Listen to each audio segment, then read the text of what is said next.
สุดท้ายบาสยมบาสอดีตพลกรមកពីจังหวัดระยองហើយសម្រាប់បងប្អូនដែលត្រឡប់មកប្រទេសថៃវិញមិនដែរបងប្អូនទុកយ៉ាងណាដែរ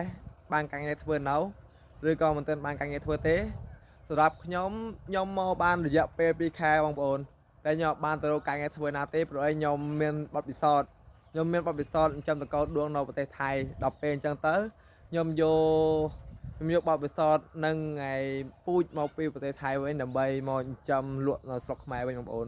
ហើយសម្រាប់បងប្អូនណាដែលអត់ទាន់មានការងារធ្វើអត់ទាន់មានឲ្យធ្វើសោះបងប្អូនអាចងា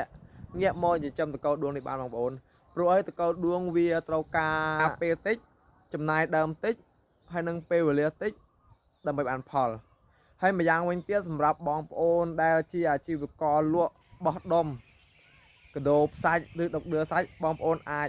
តាក់ទងមកខ្ញុំបានបងប្អូនខ្ញុំមានដង្កូវដួងដែលខ្ញុំចិញ្ចឹមតាមបែបធម្មជាតិ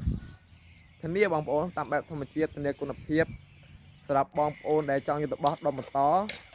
ហើយខ្ញុំបាទអាចលក់តម្លៃមួយគួរសម